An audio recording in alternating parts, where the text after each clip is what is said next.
પોતાના રૂપે રાજીતાય દુર્લભ એવા સંત છે હરિ પોતાના રૂપે રાજી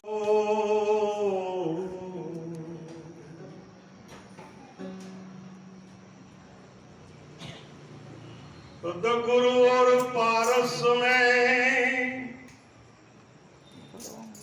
तू बड़ो अंतरो जान पारस लोहे को कंचन करे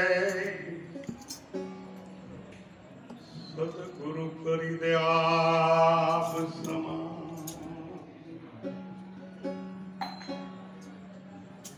करता करे न कर सके सदगुरु करे हो ए भाई करता करे न कर सके सदगुरु करे हो सात दीप नव खंड मां एना पल्ला न पकड़े तो करत करत अभियान तो तू जड़मती होत सुजान जैसे लोहा पान की डोरी होत निशान આજના પાવન પ્રસંગે ધીરુ મહારાજને ત્યાં એમના નિવાસ સ્થાન આંગણાની અંદર એમના પરિવાર એમના પુત્રો એમના પુત્ર વધુ સૌએ સહકારના ભાવથી આજે આપણને સત્સંગનો અને દર્શનનો રસ પરસનો લાભ આપ્યો છે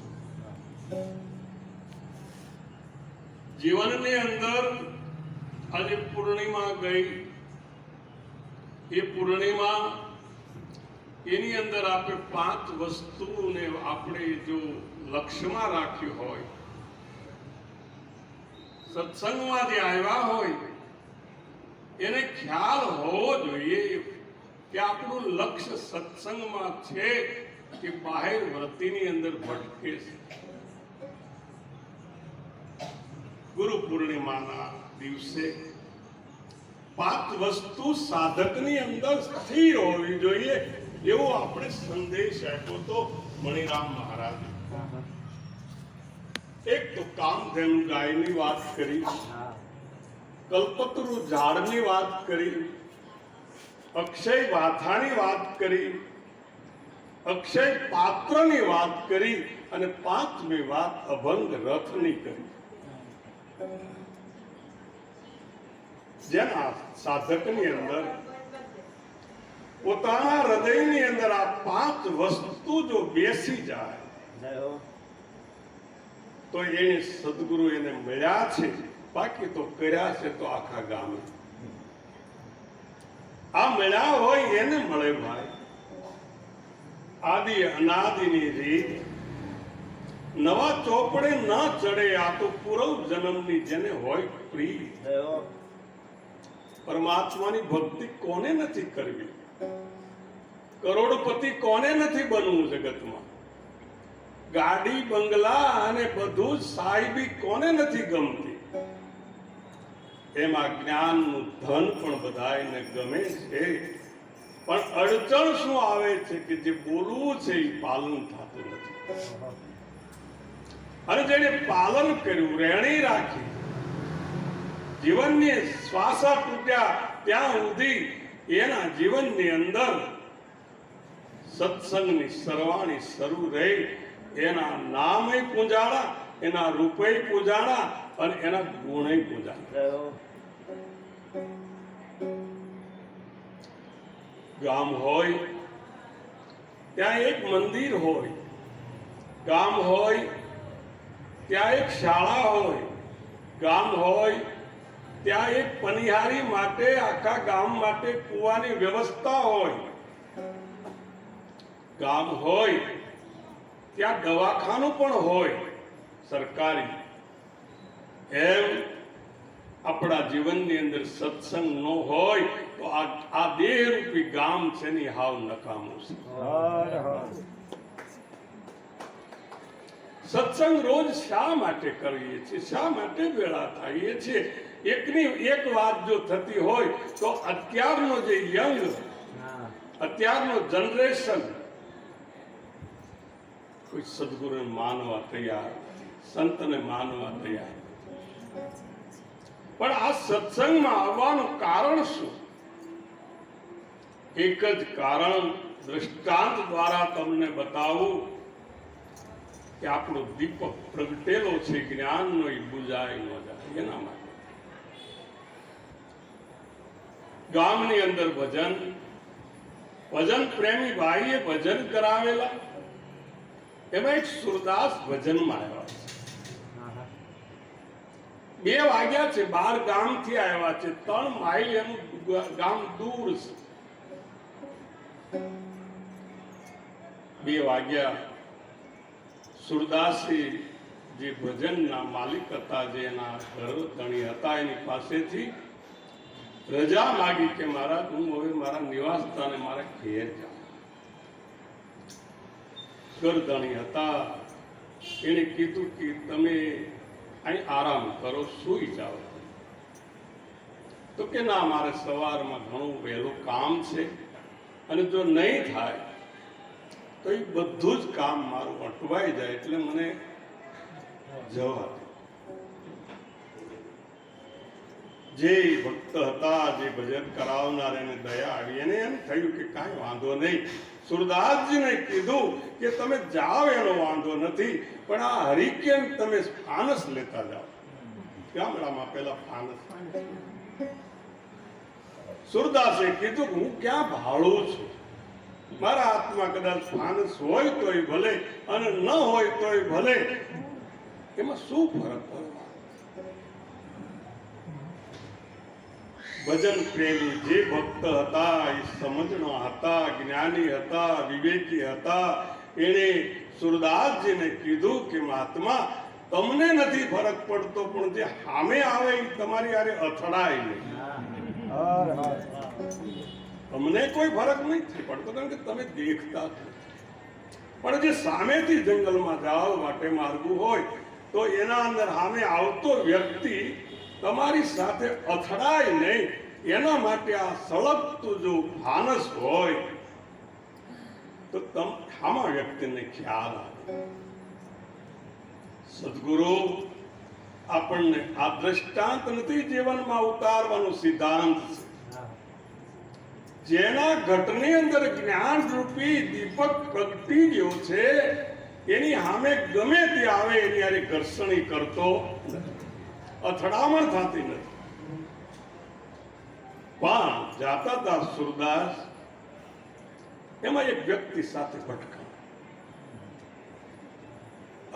સુરદાસજી સામેના વ્યક્તિને કીધું કે તમે જોતા નથી, ભાળતા નથી, આંધળા છો. કોઈ દિવસ કોઈને પણ અવિવેક ભર્યો શબ્દ ન કાઢતા, મુખથી મીઠા બોલજો, વહરી ન કાઢજો વાણ. મારો સદગુરુ લાદે અન મહિમા આપણો ઘટે અને ધર્મમાં આવે ભગવાન હાન. તમારો ગુરુ કોણ છે? તમારો પતિ કોણ છે? તમારા માવતર કોણ છે? આપણને ન પૂછે તો એમ માની લેવાનું જીવન આપણું બરબાદ ગયેલું છે, અથડામણ પેલું. એને કીધું ભગત, સુરદાસે કીધું તમે જોતા નથી આ હરિકેન ફાનસ સળગતું છે અને તમે જોયું નહીં? કે મહારાજ ફાનસ તો હમણાં જોયું નહીં. તો કે અથડાણા કેમ? સામેના વ્યક્તિએ એટલું જ કીધું કે ફાનસ તો સળગેલું બુઝાઈ ગયેલું ફાનસ છે. જેના જેના જ્ઞાન રૂપી દીપક બુઝાઈ ગયા છે એને ઘરમાં પણ શાંતિ નથી, તો એને બહાર ક્યાંથી મળવાની છે વાલા? જેના જ્ઞાન રૂપી દીપક જે બુઝાઈ ગયા છે એના ઘરમાં પણ અશાંતિ હોય તો એને બહાર શાંતિ ક્યાંથી મળવાની છે?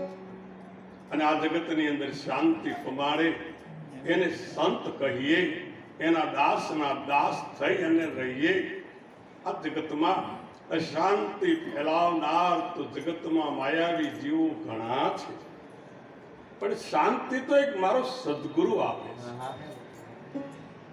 અને એ શાંતિનો અહેસાસ જો કરવો હોય ભીતરની અંદર, તો પ્રથમ પહેલા એની લિંક છે જીવનમાં ઉતરે તો જ શાંતિ આવે, નહીતર નહીં આવે. ગમે તેટલું જ્ઞાન હોય તો પહેલા તો એના માટે શક્તિઓ પ્રદાન ભેગી કરવી પડે. આ જે 64 જોગણી છે એ શક્તિઓ છે, પણ ભીતરમાં શક્તિઓ જ્યારે પ્રગટ થાય ત્યારે સહન શક્તિ પ્રદાન થાય. આપણામાં જો ઘટતું હોય તો સહન શક્તિ ઘટે છે મારા તમારામાં. અને એને જેને સહન શક્તિ મળી છે એને સમજણ શક્તિ ઓટોમેટિક આવે છે. એને લાવવી ન પડે, આ બધું લાવવાની કોશિશ નહીં કરતા. પહેલા સહન શક્તિ આવે એટલે એની અંદરથી સમજણ શક્તિ ઓટોમેટિક આવી જવાની. અને જેને સમજણ શક્તિ આવે એને સમજાવવાની શક્તિ પણ આવે છે. અને જેને સમજાવવાની શક્તિ આવે છે આ જગતની અંદર, આમાં વ્યક્તિના શબ્દો એના ભીતરની અંદર ઘા કરી જાય છે, એનામાં જિજ્ઞાસા પ્રગટ થાય છે અને સદગુરુના તરત શરણે વયો જાય. બાળક હોય મારા તમારા બધાયના, એને તમે ચહેરા જોજો, એના ગુણ જોજો, એના હાવભાવ જોજો. એ બાળકનો ચહેરો, એના ગુણ, એના હાવભાવ એ પોતાના માતા પિતા ઉપર ગયેલા હોય. દેખાય તમને કે આ મારો બાળક, એનો જેવો ચહેરો હોય. અને તમારે પ્રેક્ટિકલ કરવું હોય તો આ બેન હેતલબેન ના બાબલાને જોઈ લે, ઉભો કરો તો ખબર પડે છે ને. એની કોપી આખી છે. એમ સદગુરુનો બાળક જે છે એની એ પણ એ સદગુરુ જેવો હોય. સદગુરુનો બાળક કેવો હોય? સદગુરુ જેવો હોય. 100 શિક્ષક ભેગા કરો ને, એક માં થાય, અને 100 માં જયારે ભેગા કરીએ ત્યારે તો એક સદગુરુ થાય. સદગુરુનો બાળક જે છે એ ભગવાન સદગુરુ જેવા એનામાં પ્રેમ પ્રગટ થાય છે, ભાવ પ્રગટ થાય છે. એનો ચહેરો પણ સદગુરુ જેવો ધીમે ધીમે થવા લાગે છે, એની હાલ પણ એના જેવી થવા માંડે છે. અને એની બોલી, એનો કંઠ એના જેવો એ કંઠ કાપે છે. અને તમારે જોવું હોય તો પરવીણ મહારાજને જોઈ જવું. તમારે પ્રેક્ટિકલ હું તમને આ જુઓ ને તમે. આપણે કઈ ઉધારની વાત નથી કરતા. જેના કંઠમાં સદગુરુ બેઠા છે એનું જીવન ભગવાન ધન્ય બની ગયું છે. અને ધન ધન એવા કુળને વંદુ જે કુળમાં હરિદાસ. સદગુરુ આપણા જીવનની અંદર શાસ્ત્રોમાં 4 પ્રકારના સદગુરુ બતાવ્યા છે. ગુરુ તો બધા હોય, પણ સદગુરુ બહુ જ ભાગ્ય દુર્લભ મળે છે. દીપક ગુરુ, પારસ ગુરુ, ભમર ગુરુ અને ચોથા ચંદન ગુરુ. એ ચંદન જેવા શીતળતા જેનામાં છે જેનામાં ભાવ પરિપૂર્ણ રીતે પ્રેમ ભરપૂર જેનામાં ભરેલો છે, જેમ ચંદનનું ઝાડવું મલિયાગીરીના નામમાં મલિયાગીરીના પર્વત ઉપર સાચું ચંદન થાય, પણ એ ચંદનના ઝાડવા ઉપર સાપ રાત દિવસ વીંટાતો રહે, પણ એનું ઝેર એને મટતું નથી, એનું ઝેર ન મળે. માખી ચંદન પર હરેક દુર્ગંધ હોય ત્યાં જાય, અજ્ઞાનીને ભક્તિ ભાવે નહીં, કાં ઊંઘે કાં ઉઠી જાય.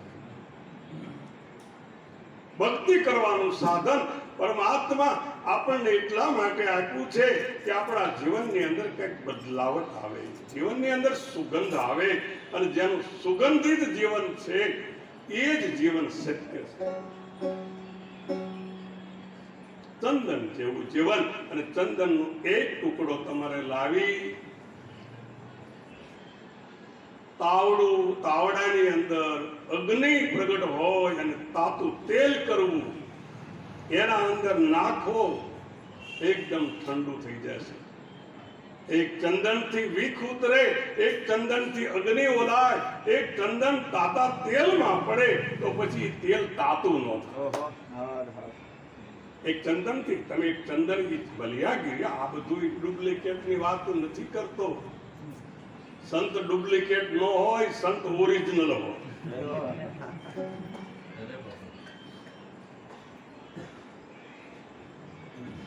લાકડા તો બધા છે, બાવળ, શીશમ, સાગર, બાવળ બધા જ છે, પણ ચંદનની ટોલે તો આ જગતમાં ન આવે. સંત ચંદન પારસ ભાવના, અને સર્પ જેવો છે આ સંસાર સમાગમ. સંત એક ચંદનથી વીખ ઉતરી જાય, ઝેર ઉતરી.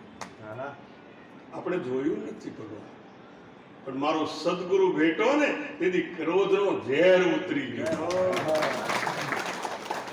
અને આપણામાં ક્રોધ જાય ને તારે બીજામાં જાય, બાકી વાત નહીં કરવાય. આપણામાં પરિવર્તન ન આવે તો બીજામાં પરિવર્તન લાવવાની કોશિશ નહીં કરવાની. એનું કારણ શું છે કે વહીવટ અહીંથી થવો જોઈએ, ઘરથી થવો જોઈએ. આપણે જે છે એ જો એમાં ક્રોધ હોય, કામ હોય, લોભ હોય, મદ હોય, મોહ હોય, ઈર્ષ્યા હોય, સંતાનમાં 100% હોય. અરે ગુરુમાં હોય તો શિષ્યમાં આવવાની, અને સદગુરુમાં હોય તો 100% આવવાની. કામ ક્રોધ વ્યાપે નહીં જેને, દઢ વૈરાગ્ય જેના મનમાં, રામ નામ સુખ તાળી લાગી, અને સકળ તીર્થ એના. છોકરો કેરી ચોરતો, માળીએ પકડ્યો, હાથો હાથ રંગો હાથ પકડ્યો છોકરા કે આ 5 વર્ષની ઉંમરમાં ચોરી કરે છો, મોટો થઈને તું શું કરીશ, મોટો રાવડિયો બનીશ, હાલ તારા બાપા પાસે લઈ જાઓ, તને આવું શીખવાડે છે તને. છોકરાએ કીધું ક્યાં લઈ જાશો, કે તારા ઘરે. કે જવાની જરૂર નથી, ત્રીજા આંગળા પર મારા બાપા બેઠા છે.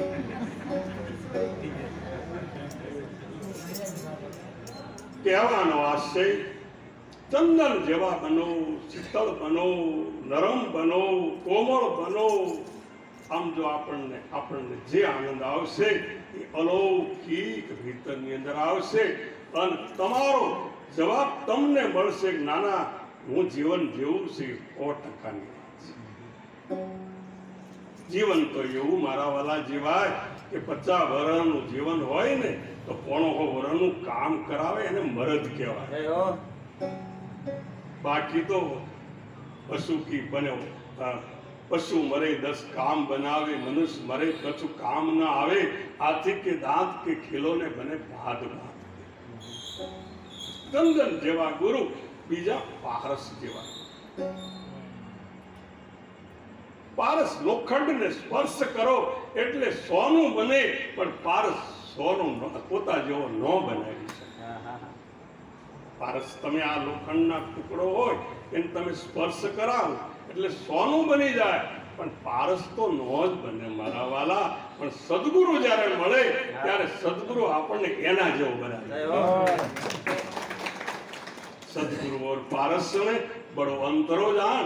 पारस तो लोहे को कंचन करे और सदगुरु करी दे आप से. तीजा गुरु भगवान दीपक. દીવો દુશ્મનના ઘરે મૂકો ને તોય પ્રકાશ આપે. ગોળ તો ગમે તારે ખાવ, ગળો લાગે. એમાં ભક્તિ અને જ્ઞાન એવી વસ્તુ છે કે વૈરાગ્ય આવ્યા વિના કોઈ દિવસ રહેતો જ નથી. પણ વૈરાગ્યના પંથને વિઘન આડા. બહુ વિઘન આવે આમાં. આના વિઘનની વાત નહીં કરવાની જીવભાઈ જીવન. જ્યારે જ્ઞાનની ટોચ આવે ત્યારે ભલા ભલાને પછાડી દે એવી માયા સામે આવે. અને માયા મોટી નાગણી, પાળ પોતાના ખાય. આમાંથી જો કોક ઉગરે ને તો એ ફણીધર ના જ. દીપક ગુરુ. અને દીપક તો ભગવાન ઉણામાં નો રખાય, ઉંબરામાં રખાય. એટલે ઘરમાં અંજવાળું પડે ને ઓસરીમાંય પડે. એમાં જ્ઞાન મને તમને આપ્યું છે એ મધ્યમાં રખાય, જેથી કરી શબ્દની પારખ થાય અને શબ્દ પકાવી અને જો બહાર તમે દો તો એ સાધકનું હૃદય છે ને ફાટી સદગુરુના શરણે વળે.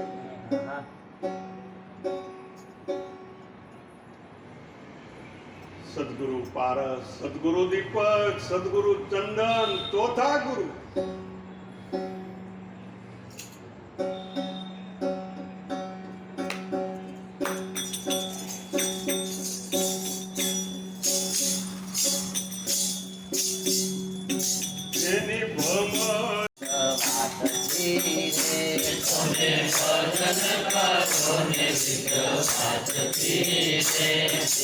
સમર્પણ ગુરુના ચરણે થાય છે.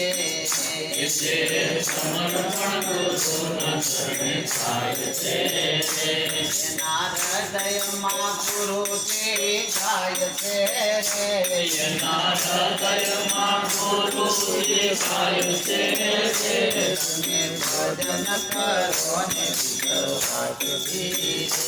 તમે ભજન કરો ને મણિરામ મહારાજે વાત કરી કે વાસ થયો છે વિશ્વાસથી. આ નિષ્ઠાનો છે પ્રતાપ. જીવ ઈશ્વર કે જગત નહીં ના સદગુરુ મણિરામ છે આપો આપ.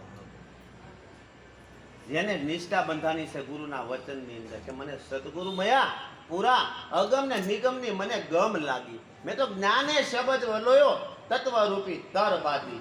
તર લેવાને કાજે વિવેક કરીને વિચાર્યો. મન મગન કર્યો મન ક્યારો. સહેજા સહેજમાં થયો સારો.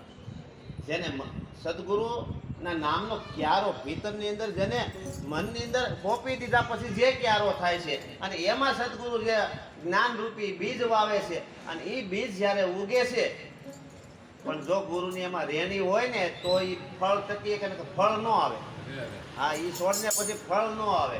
કારણ કે ગુરુજીની રેણીને સત પર વાસા. સતના ઉગે જ્યાં સૂર પડ્યું એક બુંદ મારા ગુરુના વચનનું અને સવા કરોડનું થાય એનું મૂળ. સુદલા તમે સત બોલો નહીતર મત બોલો. આ રેણીમાં તો કેણીમાં રેણીમાં બહુ ઊભું રહેવું પડે. સંતોની વાત ક્યાં છે? રેણી ને કેણીમાં છે. હા, જો કેણી આપણી હરખી ન હોય ને તો રેણી હોય તો રેણી કામમાં નથી આવે. હા, કારણ કે કેરણી મિશ્રી ખાણ હે રેણી તાતા લોક.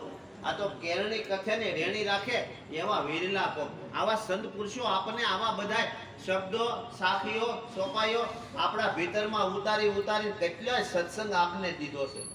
પણ આપણી કઠણાઈ એ છે કે આપણે એમાંથી કાંઈ લઈ નથી શકતા.